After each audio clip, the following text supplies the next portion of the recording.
Muy buenas noches y bienvenidos a Rompiendo mi Silencio. Buenas noches, Karen. Buenas noches, Eli. Muy buenas noches a todos. Como siempre, ¿no? Bienvenido a este especial programa de Rompiendo mi Silencio del día de hoy. Así es un gusto poder saludarles y estar aquí en estos cortos minutos Sí. con todos ustedes. Y es que como lo prometido es deuda, hoy tenemos la segunda parte de este tema tan importante que es el derecho a la educación, la relación de la familia y las escuelas, el bullying que se ha vuelto tan de moda en estas últimas épocas, o quizás no tan de moda, pero está siendo más visible, ¿no, Karen? Verdad, creo que en el fondo siempre existió, pero como bien dices, hoy en día es más visible, quizás por las redes sociales, quizás porque se animan a exponer más su situación, ¿no? Entonces hoy en día vemos muchísimo más casos de bullying, ¿no? A diario. Exactamente. El día de hoy, como siempre, tenemos invitadas de lujo, historias sorprendentes, mujeres que atravesaron un periodo de sus vidas difícil, un momento trágico, Karina, ¿no? Triste, pero mujeres que han sabido cómo sobrepasar todas estas situaciones, dar la vuelta por encima y el día de hoy, con todo orgullo, llamarse sobrevivientes, ¿no? Sí, realmente. Historias quizás diferentes unas de las otras en distintas épocas, pero que al fin y al cabo le afectaron a todas igual, ¿no? Aunque el bullying fue diferente, le afectó demasiado, ¿no? En su carácter, en su comportamiento. Y bueno, hoy vamos a ver la otra parte de la realidad.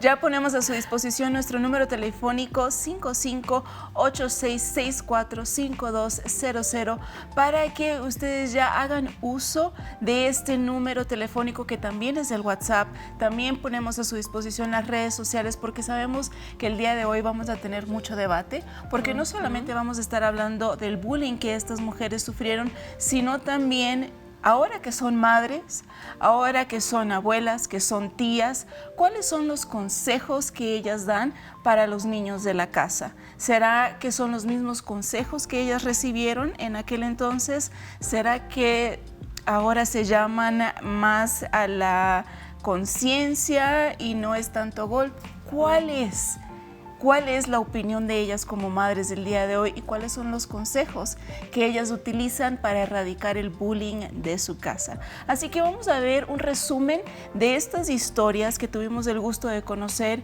en nuestro programa anterior y ya volvemos a la sala con estas historias. Ya volvemos. El hogar es el primer ámbito donde el niño se forma y recibe los valores que lo acompañarán en toda su vida. Cuando ingresa a la escuela, pasa en ella algunas horas recibiendo la influencia de sus docentes y compañeros, pero el hogar sigue siendo el marco de referencia del niño. En el hogar se aprende el respeto, la solidaridad, se adquiere la autoestima, todo lo cual el establecimiento educativo tratará de reforzar. Si escuela y hogar van de la mano, en cuanto a la finalidad propuesta, formar una persona útil, responsable, confiable, segura de sí misma, respetuosa de las normas y las instituciones, seguramente el camino no tendrá obstáculos. Sin embargo, sucede en muchos casos que los niños pertenecen a familias donde los padres están demasiado ocupados en otras cuestiones. Resolver problemas económicos, demasiadas horas de trabajo fuera del hogar, padres muy jóvenes o muy mayores, crisis matrimoniales, problemas de salud, etc., que no les permiten brindar a sus hijos tiempo ni calidad ni cantidad. Otros casos más graves incluyen padres con problemas de adicciones o que actúan al margen de la ley. Cuando esos niños no tienen apoyo familiar y en el hogar no existen normas éticas ni de conducta claras, se produce el conflicto entre las reglas institucionales y la falta de reglas en la que viven fuera del aula. Allí aparece el enorme problema de cómo hacer que las pocas horas que el niño se encuentra motivado a actuar de manera socialmente positiva para contrarrestar la influencia negativa de su entorno familiar y social, pues al no tener contención de su familia, seguramente pasa mucho tiempo en la calle. Si el estudiante en esos casos opta por seguir actuando por lo que hace fuera del colegio, será un riesgo para su propio aprendizaje.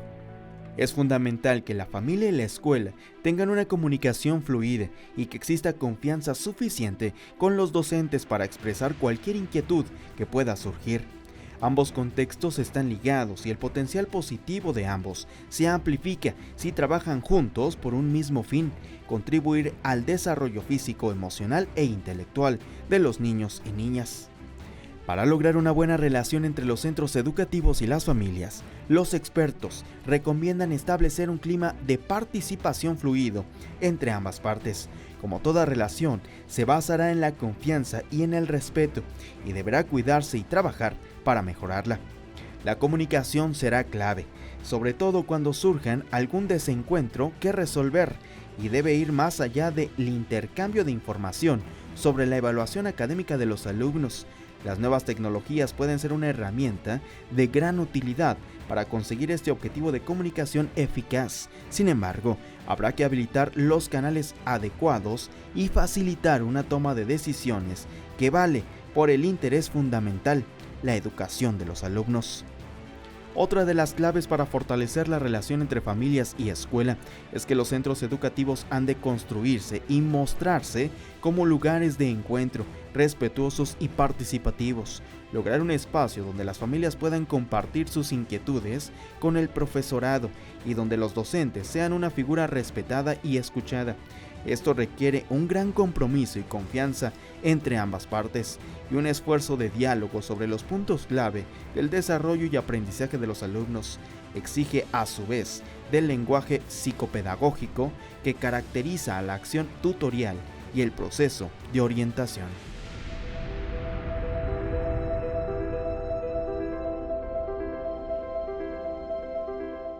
Y el día de hoy, si bien estamos hablando del derecho a la educación, se nos hizo importante en Rompiendo mi Silencio tocar este tema del bullying, porque el bullying está siendo uno de los mayores problemas, uno de los mayores contratiempos que están teniendo los jóvenes en este momento en la escuela para poder ejercer ese derecho a recibir esta educación. Un poquito de lo que usted sufrió, señora Angie, y estuvimos hablando que son etapas diferentes, porque Lu lo sufrió ¿en cuáles años, Lu, aproximadamente? En el 87. 87 más o menos, y Angie... Yo en el 77. En el 77, 78. Entonces son 10 años de diferencia, y cuando estuvimos hablando del tema nos dimos cuenta que ambas pasaron situaciones muy similares, 10 años de diferencia, generaciones diferentes y sufriendo la misma problemática. Y si vamos a los días de hoy, maestra, lo que ellas pasaron en aquel entonces, años atrás, sigue sucediendo el día de hoy. Sigue sucediendo hasta el momento. La verdad es que no hay como un cambio. Creo que el bullying es algo que se vive día con día en las salas, en las aulas, y la verdad es un tema bastante preocupante porque ya ha crecido de manera imparable, incluso ya es con violencia. Entonces sí es como un tema bastante difícil de tratar. ¿Y qué tal si comenzamos con la señora Angie? Señora Angie, me gustaría comenzar con usted porque la señora Ángeles, ella es una persona sumamente alegre, sumamente juguetona, donde llega trae vida, pero ni siempre fue así, porque en el tiempo de primaria ella tenía que, pongámoslo de esta manera, sobrevivir. Ella tuvo que incluso ser la bully, Sí. aquella persona que también agredía. Se convirtió de ser una niña juguetona, de ser una niña alegre, en alguien sombrío, de cierta forma, porque tenía que sobrevivir, ¿no, señora Angie? Sí, porque empiezan a uno, así que, pues mi escuela era mixta, hombres y mujeres. Entonces, pues, de tercero a cuarto, pues, tranquilas. Y ya de quinto a sexto es cuando ya empieza uno a desarrollarse, a jugar pesado, pero los niños luego no miden consecuencias, tanto como cuando vamos desarrollándonos, pues te dan el bullying y te dicen, te empiezan a decir cosas y tú por la pena luego no dices nada, te cohibes.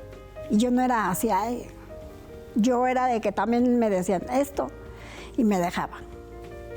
Que me gritaban de cosas y me gritaban. Y ya llega una parte que dices, a ver, permíteme. Entonces, a uno lo hacen ser porque no era uno así. Y dices, ¿por qué te vas a dejar? ¿Porque eres hombre? No, yo no. Entonces sí, agarran el momento de que estás de malas o te agarran en tu punto y no mides consecuencias. Y dices, bueno, si tú lo haces, yo, ¿por qué no? Y yo me volví muy masculino en ese momento que dices, agarras fuerzas, pues sí. ¿Qué tipo de situaciones pasaba, señora Angie? Pues uno como chica que pues te vas desarrollando de 11, 12 años, pues estás en deportes y ahora sí que como mujer que tu mes no te avisa, como niña no te avisa, sí te dan consejos de cómo y cuándo y cómo no. Y esa vez estaba yo en deportes y pues la verdad me manché y todo. Y los niños empezaron a gritarme y a decirme, y pues sí me dio pena y me fui al baño y me armé y dije, ay, ¿cómo por qué me voy a esconder y me van a estar diciendo de cosas?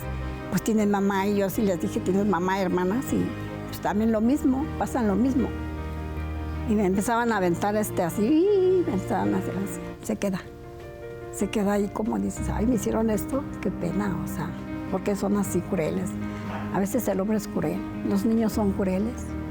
Y dices, bueno, y bien dicen que la educación se mama en casa, la verdad. Entonces, pues ahora sí que cuando uno le dice al papá también, es que tú te llevas, y es que tú también para qué. Y, o sea, siempre salen con lo mismo. Entonces, si no tengo apoyo de aquí, pues, ¿cómo te defiendes?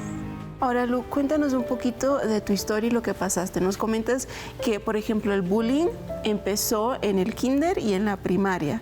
Sí. Y después pasaste a algo mucho más diferente de lo que sucedió en la escuela. Primero cuéntanos lo escolar. Sí, bueno, pues en el kinder era pues pequeñita y desde que yo me acuerdo siempre tenía de esos animalitos en la cabeza, o sea, piojos.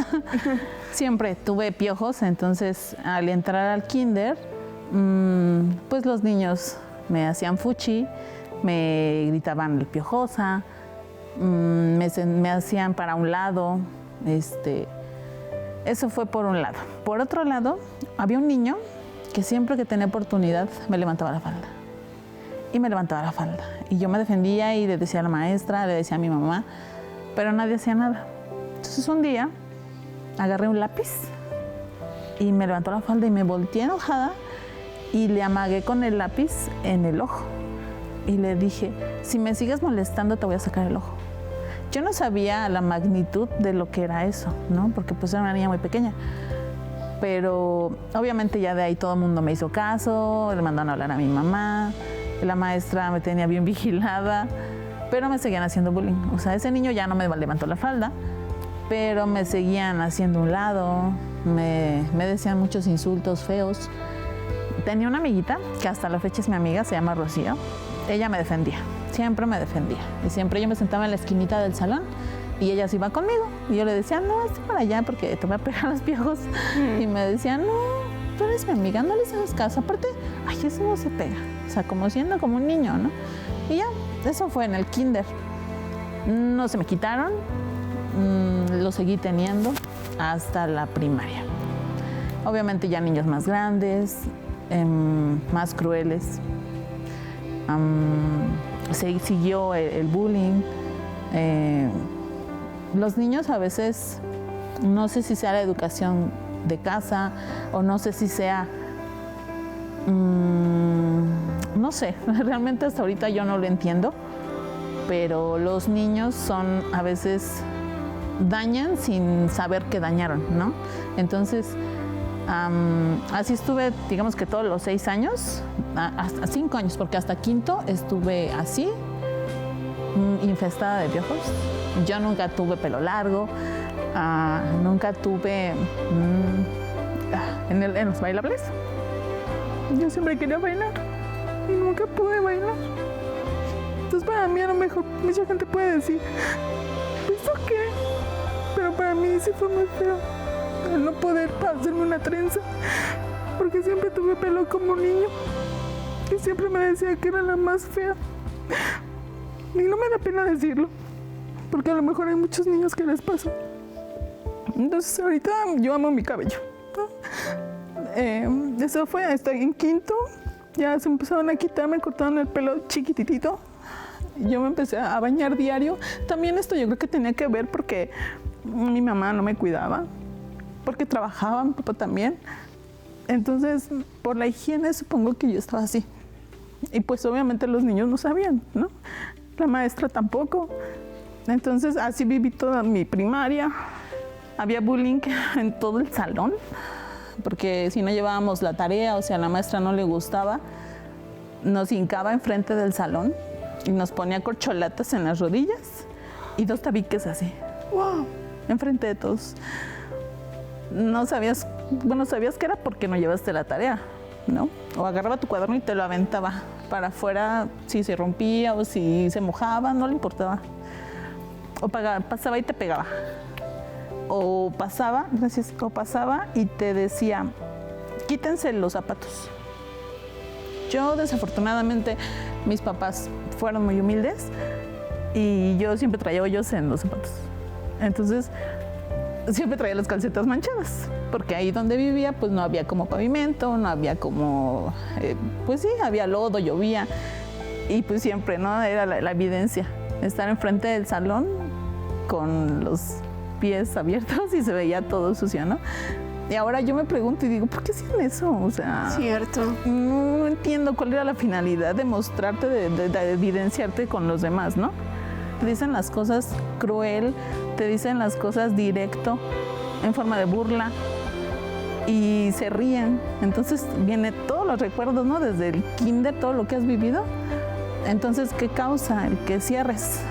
Cierras tu cuerpo, cierras tu corazón y prefieres alejarte. Y dices, no. O sea, eran mis compañeros, sí, tenía compañeros. Tenía solo una amiga, pero ella dejó la secundaria en primer año y se fue. Entonces me quedé sola. Y yo andaba solita, porque sentía burla.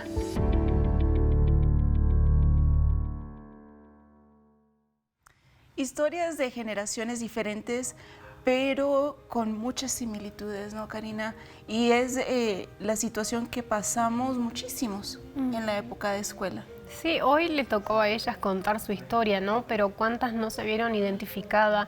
¿Cuántas no recordaron su infancia y dijeron, también lo viví, también lo sufrí, entiendo lo que están contando porque también me sentí mal? Son historias que dejan esa marca, ¿no? Realmente. Y el día de hoy aquí en nuestra sala tenemos sala llena y tenemos a nuestras invitadas del programa pasado, a Angie, a Lu, a la maestra Adri, y hoy tenemos con nosotros a Fabiola Hernández. Fabi, tú también sufriste algo de lo que ellas sufrieron, una generación también diferente, escuela diferente, estado diferente, pero igual con similitudes. Cuéntanos un poquito de tu historia. Pues sí, muchas similitudes. Bueno,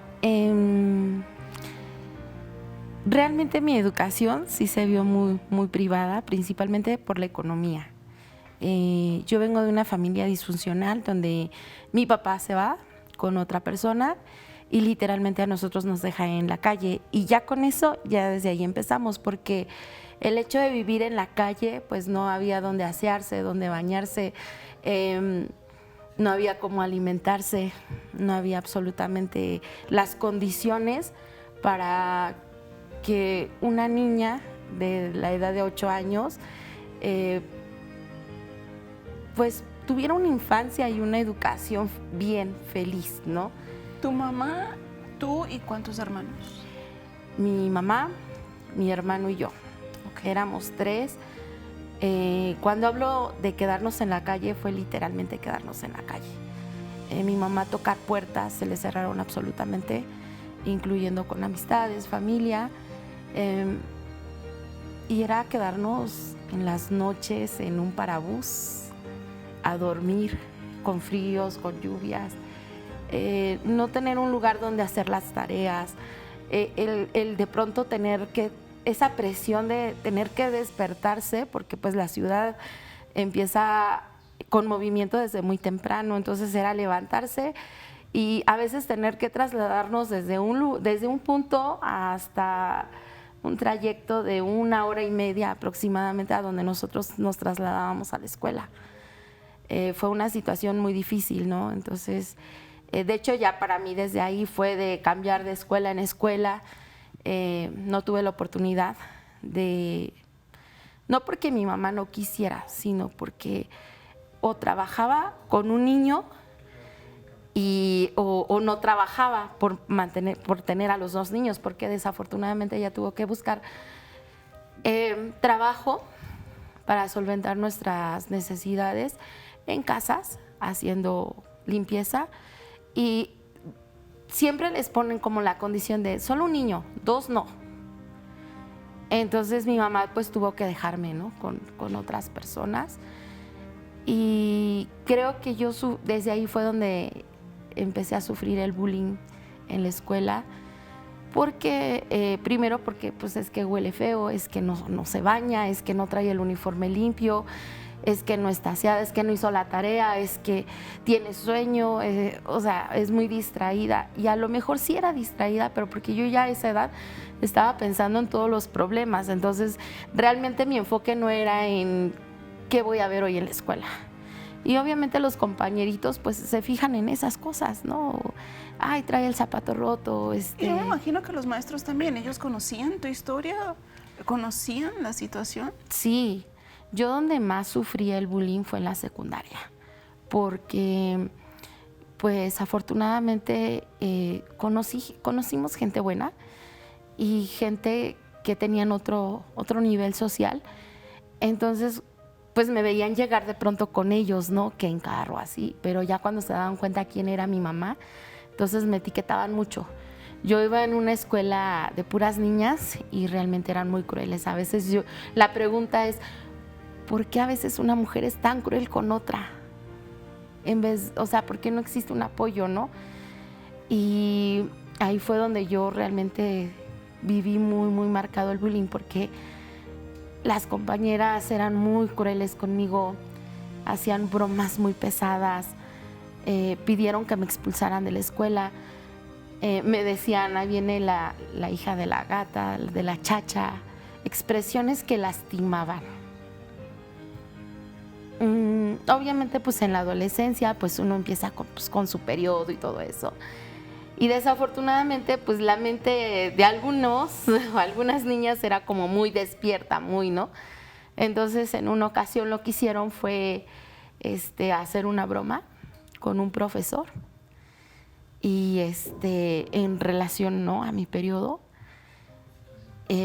Pusieron un pescado, hicieron ahí cosas que no tenían que hacer. Y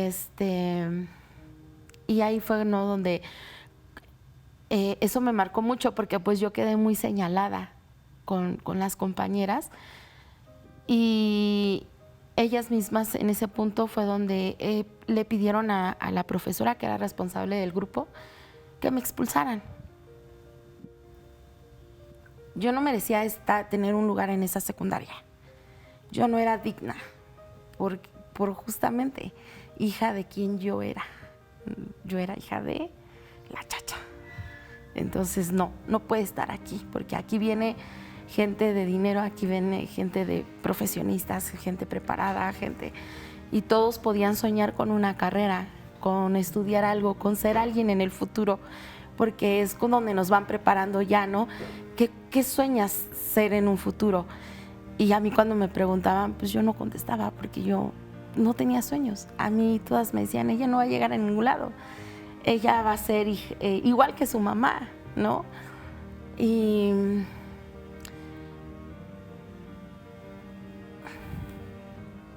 fue una época muy difícil,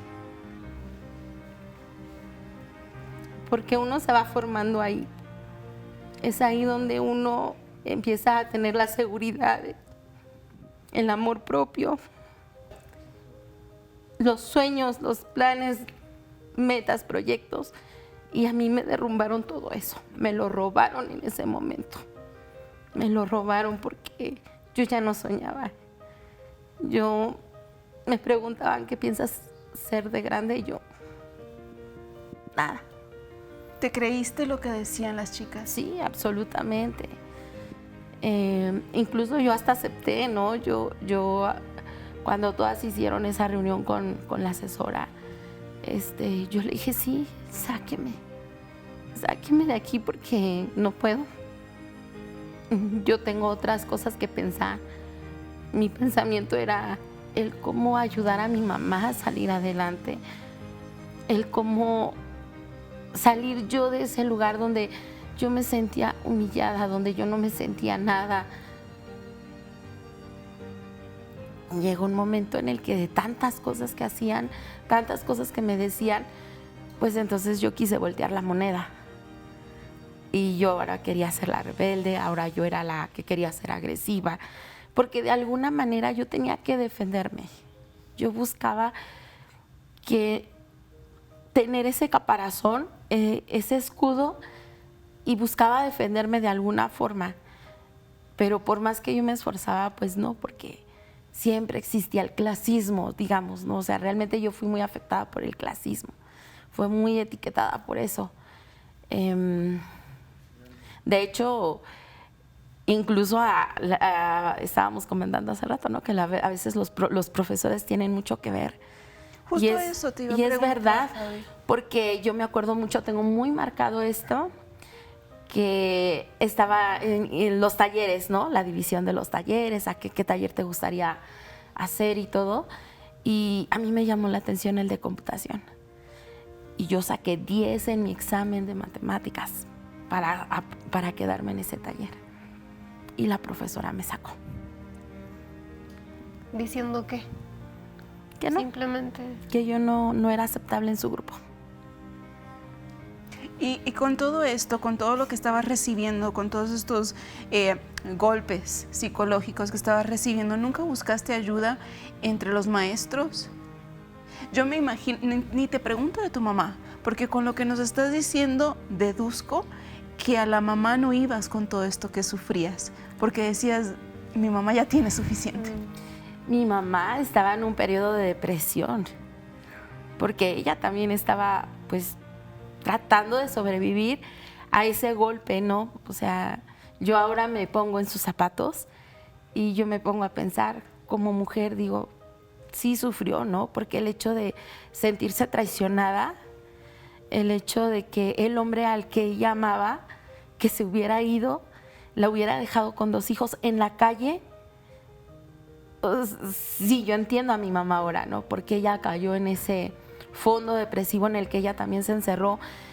Y quizás ella decía también, pues voy a trabajar, voy a luchar, voy a sacar a mis hijos adelante. Pero la padeció mucho, porque si tocaba una puerta, se le podía abrir y de pronto se le cerraba. Tan solo para el lugar a donde llegar a dormir, ¿no? Fueron años en los que, no miento, o sea, era un espacio chiquito donde dormíamos los 3. Cuando llegábamos a convencer a alguien para que nos abriera las puertas de su casa y nos diera un espacio donde dormir. El hecho de mi mamá, yo creo que de qué les voy a dar de comer, qué les voy a dar de desayunar, tengo que estirar este dinero para que los pasajes, para poder llegar, para lo que me pidan, porque no es fácil, ¿no? Para una mujer no es fácil enfrentar la vida sola y con 2 niños, o sea, no es fácil. Y sí hubo ocasiones en que yo intentaba comentárselo a mi mamá y como en 3 ocasiones le hice el comentario. Y mi mamá, no, tranquila, no va a pasar nada. O sea,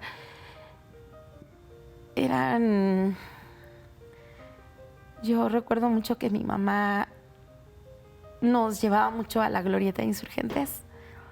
Nos sentábamos ahí en la noche y ahí nos quedábamos como 2 o 3 horas. Ella llorando, yo también por el otro lado y pues mi hermanito acostado, ¿no? Durmiendo, descansando. Fue una época que marcó mucho y que obviamente cuando pasa el tiempo y yo tengo que salir de la secundaria, pues yo ya no quiero estudiar. Yo ya no, porque yo dije, ¿para qué estudiar? Si me van a estar humillando, ¿para qué estudiar? Si lo que importa acá es el tener un lugar en donde vivir, porque yo no aspiraba a tener dinero, sino tan solo aspiraba a tener un lugar donde vivir, un lugar digno. El tener en donde asearte, el tener en donde cuidar tu ropa, mantenerla limpia. O sea, yo anhelaba eso. Y pues dije, pues a trabajar. Ya de por sí desde niña, pues con la vergüenza o no, con tal de ayudarle a mi mamá, era también de que si me decían, a mi mamá le llegaban a decir, présteme a su hija para que vaya a cuidar a mi niño. Y pues yo iba, porque yo decía, pues en esa época, ¿no? 20, sí es una 50, oportunidad. ¿no? Me sirven, ¿no? Ayudan a mi mamá. Entonces, pues sí, fue difícil, ¿no? Yo recuerdo que me sentía soñada cuando alguien llegaba y me decía, mira, te regalo este pantalón, mira, te regalo esto. Había gente buena, repito, que le decían a mi mamá, no se preocupe, de mi cuenta corren los libros, el material para la escuela, de mi cuenta corren los zapatos, de mi cuenta corre esto, de mi cuenta... Y pues sí, al inicio pues apoyaba, ¿no? Pero pues obviamente pues ya cuidar de una niña todo el año pues ya pesa, ¿no? Ya pesa. Entonces, digo, no es que no me siguieran ayudando, me seguían apoyando, cosa que estoy muy agradecida con esas personas, pero sí marcan, o sea, sí me marcaban mucho, me marcaban demasiado. Entonces, cuando yo decido ya más grande trabajar, pues veo que es más fácil que el estudiar.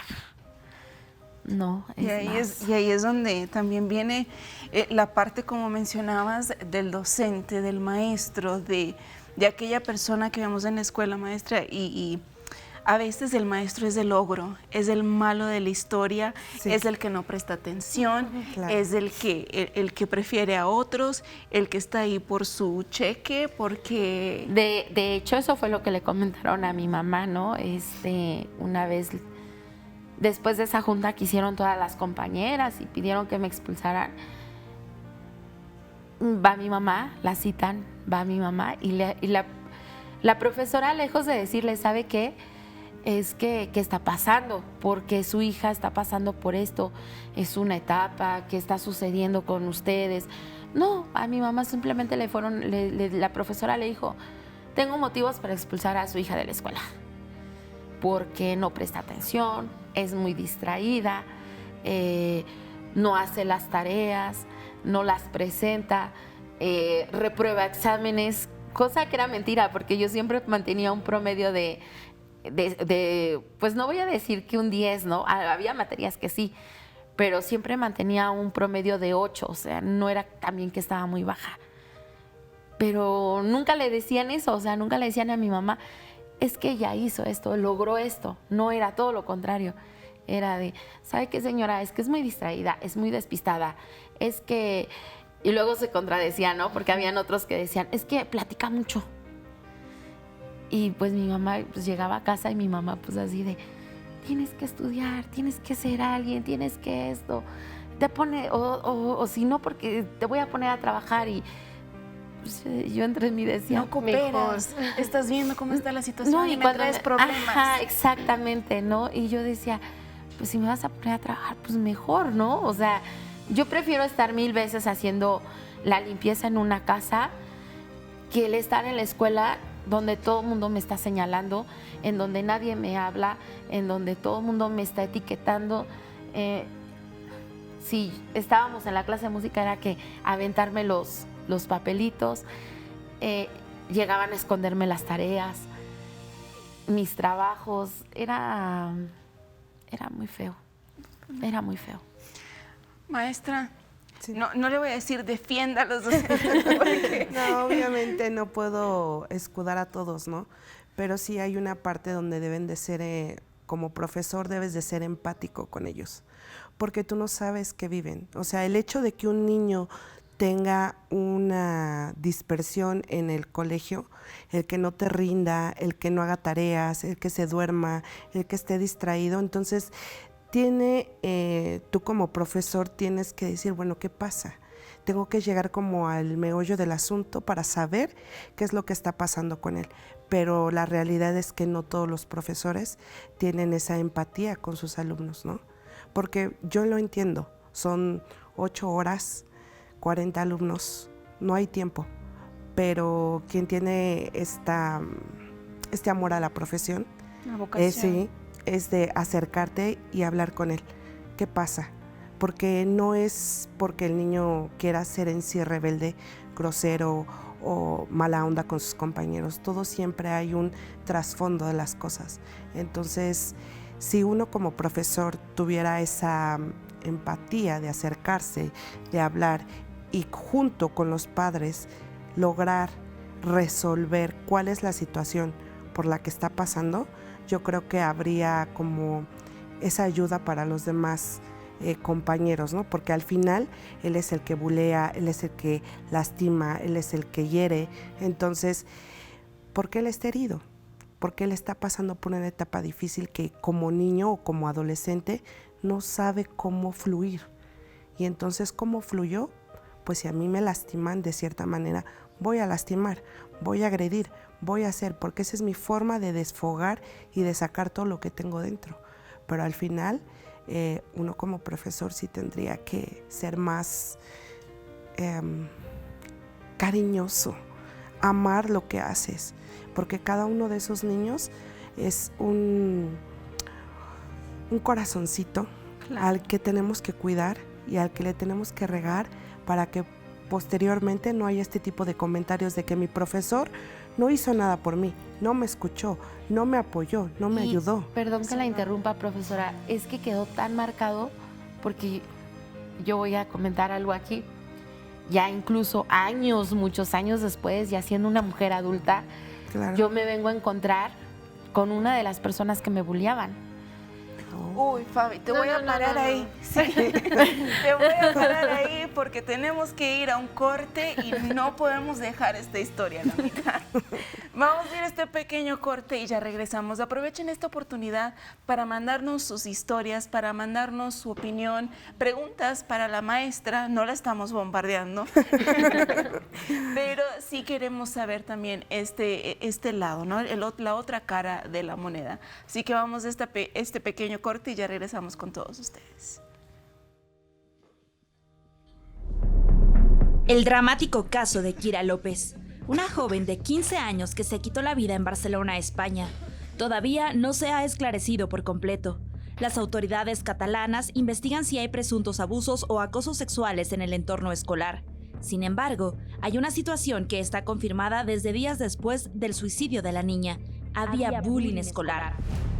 Kira López decidió quitarse la vida un 19 de mayo y el 28 del mismo mes recibió un correo electrónico en la plataforma del colegio en el que el asunto era muerte y en la única parte del texto que filtró en los medios dice muere. Sus padres denunciaron al colegio por no seguir los protocolos anti-bullying que empujaron a Kira hacia el suicidio. Además, abrieron una cuenta de Twitter que sirve como organización activista que busca exterminar el acoso escolar. Y así, por supuesto, reducir la tasa de suicidios en los jóvenes por estos lamentables motivos. En el Twitter de la organización, el padre de Kira, José López, ofrece testimonios desgarradores de cómo vive tras la desaparición física de su pequeña. Tengo dolor de cabeza todo el día, me siento vacío, he perdido el apetito y 27 kilos. Nunca tengo hambre, estoy bajo psiquiatras y medicado, no salgo, hago rutinas, me cuesta vivir, expresa con una tristeza enorme. 10 meses después de aquel fatídico día, José Manuel ha publicado un mensaje en su cuenta de Twitter. Daría mi vida por volver a abrazar a mi hija Kira sin dudarlo. El abrazo que me dio la noche antes cuando me dijo que me quería mucho y que era el mejor papi del mundo fue una despedida. Ahora lo sé. Te echo de menos. Cuesta vivir sin ti. Y este tema es un tema bastante extenso. Miren que estamos ya en la segunda parte de este tema y no hemos hablado ni la mitad. En la segunda parte del tema y en el final del programa. Y no hemos hablado ni la mitad de lo que es este tema, ¿no? Porque tenemos aquí a Lu, tenemos aquí a Angie, que sufrieron todas estas situaciones también, que pasaron por todo este bullying, cada quien de su forma, de su manera, y estas mujeres crecen y se vuelven madres también. Se vuelven madres, sus hijos empiezan a ir a la escuela también y empiezan a pasar también por esto. Lu, nos comentabas que tu hijo empezó a sufrir bullying también. Sí, buenas noches. Buenas noches. De hecho, hasta hoy todavía trae ese tema y es complicado. Porque yo quisiera volverme chiquita y entrar y defenderlo. Porque yo viví eso y es bastante feo. O sea, el hecho de imaginarte el que él esté adentro solito y que no sabe defenderse, porque mi hijo es muy noble. Él tiene 10 años y pues él quiere como que ser amigo de todos, ¿no? Pero pues no todos quieren ser su amigo. Entonces es complicado el tema de, pues de no encajar, ¿no? De no... vaya, el bullying aquí, principalmente con mi hijo, es porque son 40 niños en un salón con un maestro, ¿no? Entonces, pues, la verdad no sé cómo le hace el profesor porque se me hace a mí muy complicado. Y mi hijo trata de ayudarle al maestro, ¿no? En el orden, en la tarea, maestro. Entonces los demás niños, pues, no les agrada eso. Entonces, es complicado. Lo que decía la profesora es muy cierto que en el sistema educativo normal o de, ¿cómo se puede llamar? De gobierno, hay muchas injusticias, ¿no? Y que no es culpa del profesor, simplemente que ahorita las leyes también han cambiado mucho, porque ya no les pueden hacer lo que me hacían a mí, ¿verdad? De revisar los calcetines o de hacer... Uy, no, claro. Yo creo que no sé qué pasaría, ¿verdad? Ahora, como madre, tú dices, yo quisiera ser chiquitita y entrar en ese salón y ser la Rocío de mi hijo y defenderla, ¿no? Sí. Pero no puedes, tienes que hacerlo desde casa. ¿Y cuál es tu consejo? Siendo así sincera, ¿cuál es tu consejo hacia él? ¿Qué le dices? Híjole, es complicado, pero les voy a confesar. Confiesa. Vaya, al inicio yo le decía, mi amor, habla con el maestro, dile al maestro lo que te hizo el compañero en el momento, ¿no? Dile. Y sí lo hacía. Pero pues el maestro con tanto niño, ahorita, a ver, vengan para acá y hacía el diálogo para hablar entre los dos, ¿no? Solucionen, hablar. No. Se daba la vuelta y al siguiente día otra vez. Y así una semana llegaba llorando, llegaba con el cuaderno roto. Y a la siguiente yo hablé con el profesor. Y seguían igual las cosas. Hasta que le dije, ¿sabes qué? O te defiendes o te defiendes. Porque si no, ese niño te va a traer de bajada todo el tiempo. Pero lo malo es que, ok, con ese niño se defendió, pero hay más niños. Entonces, mi hijo es muy grande, de tamaño. Y impone mi hijo porque es grande. Pero tiene un corazón muy noble. Entonces, de nada le sirve su tamaño, de nada le sirve que esté grande, porque él es de, ay, tranquilo, no pasa nada, ¿no? Entonces yo sí le dije, tienes que defenderte, no te dejes de nadie, no seas agresivo y ni pegues a nadie, pero si te pegan, pegas. Yo sí se lo dije. Y si me mandan a hablar de la dirección, yo voy. Porque yo no quiero que le hagan lo mismo que a mí me hicieron. Él es un varón, entonces... Él va con esa seguridad de que si lo hago, mamá ya me dijo que ya me defiende. Sí, con un respaldo. Ahora, señora Angie, usted ya fue mamá, ya es abuela. El micrófono. Perdón. Dice que ya es hasta bisabuela. Abuela, tengo una que nació el 8 de octubre y nace la otra bebé en abril. Y ya son 2, ya es mi segunda generación. Entonces Mire, tengo 9 nietos. 9 nietos. Entonces, usted ha tenido que aconsejar bastante. Y usted fue de aquellas que no me dejo. Pues es como dicen, es malo a decir, defiéndete, porque luego no sabemos cómo vayan a reaccionar. La verdad, como dice Lu, yo no me di consecuencias cuando yo le quería enterrar el lápiz. Entonces también mis nietos son... Sí, son de armas tomar. Entonces no es para mí, sí les dije una vez, no te dejes. Pero vi la agresión de uno y dices, no, mejor tranquilo, cálmate, háblale a la maestra, pero como dice Lu, no hacen caso. Y hasta que ven al niño ahogado, tapan el pozo. Pero es que es muy difícil, ¿no? Fabi, no me he olvidado de ti. Y lo que pasa es que nuestro tiempo es limitado, pero antes de que nos vayamos, Cari, no sé qué les parece. Hay mucha violencia contra los niños de la calle.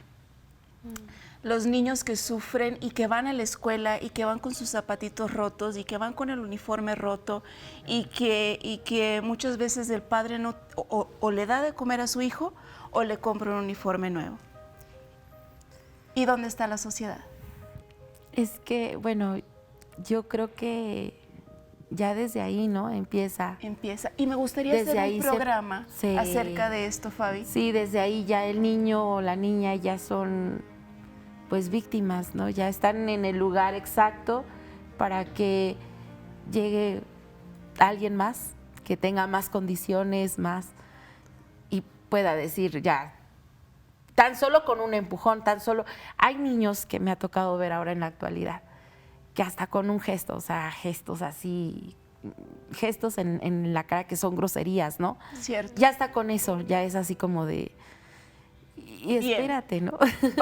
Vamos a hablar de este tema y le invitamos a todos ustedes que si en algún momento de su vida usted fue este niño de la calle, agarre el teléfono, mándenos su historia en el WhatsApp, que el día que hagamos de este programa estaremos compartiendo también su historia junto con la de Fabi, porque hoy ella resumió muchísimo de lo que tuvo que pasar y nos gustaría poder escuchar esta historia a fondo y cómo ella también pudo superar esto. Así que ponemos a su disposición nuestro número de WhatsApp 5586645200 para que usted nos cuente su historia y podamos también publicarla acá con todos y contar su historia y ver lo difícil que es ser un niño de la calle. Vamos a continuar con muchos mensajes porque hemos recibido mensajes, ¿no, Cari? Y he leído algunos mensajes aquí que son verdaderamente fuertes y que van a crear debates porque, por ejemplo, tengo aquí el de Patricio que dice: ¿qué pasa cuando la maestra asegura que no es bullying y que a mi hijo le digo que cuando le dice a mi hijo que no me comente nada, que no me caliente la cabeza y que simplemente no le busque la cara al niño que lo agrede? Inició con insultos y hace unos días le arrojó a la cara un pedazo de manzana que estaba tirado en el piso. Complicado. Maestra. Es complicado porque al final la gente cree que es muy fácil estar detrás de un escritorio en una aula con 40, 30 niños, y aunque uno hace todo lo que en nuestras manos está como profesional, como el adulto en esa aula, es complicado si no hay tampoco un apoyo de los padres, porque esa es otra parte muy importante. Los padres tendrían que ser ese apoyo para nosotros como profesores, porque a veces quieres hacer como una mini junta entre los dos niños que se traen riña. Le hablas al papá de uno, le hablas al papá de otro, uno sí puede, otro no tiene tiempo, y entonces al final no llegamos a ninguna conclusión y no podemos debatir ni podemos solucionar el problema de raíz. Entonces sí, también es algo que viene desde casa. Entonces esto, como lo comentaba la vez pasada la especialista que estaba también con nosotros, es algo que tiene que ser cortado de raíz, pero tiene que ser como en conjunto, tiene que ser profesores, alumnos y padres. Hay un mensaje aquí, no lo estoy encontrando. Lo encontré y quisiera la opinión de las 5 en este mensaje porque es bastante fuerte. Dice así: si la ley justifica y libra de cargos a aquel que utiliza la fuerza física en legítima defensa, ¿por qué no habría de hacerlo un niño? Sobre todo cuando la maestra no pone límites. ¿Quién empieza? Tenemos 3 minutos. Pues es que es lo que uno piensa. En mi caso, yo ya me había cansado de que me estuvieran etiquetando, que se burlaran, que me hicieran bromas tan pesadas, que me dejaran mal ante los profesores. Pues entonces uno sí dice, pues me tengo que defender, porque si no lo hago yo, ¿quién lo va a hacer? Sí, lo entiendo, de verdad. Yo estuve en ese tema, yo estuve en ese caso y yo fui, pero violencia genera más violencia. Entonces, mi hijo va a tomar venganza él mismo y se va a defender. Y el niño va a ir con sus papás van a venir con nosotros y de ahí se hace todo más grande. Entonces, yo creo que... Angie. Es una rueda de la fortuna. La verdad es una rueda de la fortuna porque quieren poner paz los papás para el niño que no sea agresivo, pero los maestros no hacen caso, que sí te hacen caso, pero en realidad no. No, para mí nunca se va a acabar. Sí hacemos caso. Quiero decirles que la verdad es que sí tomamos en cuenta cada una de las necesidades de nuestros alumnos, pero cabe decir también que todo es como burocracia también en un colegio. Tiene que llevar como un proceso, hay que sacar citas y hacer. Entonces no me justifico, pero creo yo que si hubiera esa ayuda también desde casa, en conjunto todo sería diferente, la verdad. Es un trabajo en equipo, ¿no? Cari. Sí. Realmente. No, voy con la maestra y con Lu también. Creo que la violencia genera más violencia y que sí se podría erradicar, pero como bien dice, es un proceso muy largo, ¿no? Y si vemos, no es algo de ahora, no es algo que está sucediendo ahora, es algo que siempre sucedió, ¿no? Entonces, y que lastimosamente va a seguir sucediendo si nosotros como sociedad no hacemos algo al respecto. Y como todas están mencionando, es algo que empieza desde casa. Como padres, sí, trae una impotencia ver que le están haciendo esto a tu hijo, pero aconsejar que siga la violencia no es el camino. Nosotros nos despedimos y esperamos que este programa haya sido de ayuda para todas las familias. Les enviamos un fuerte abrazo a todos ustedes. Chao, chao. chao.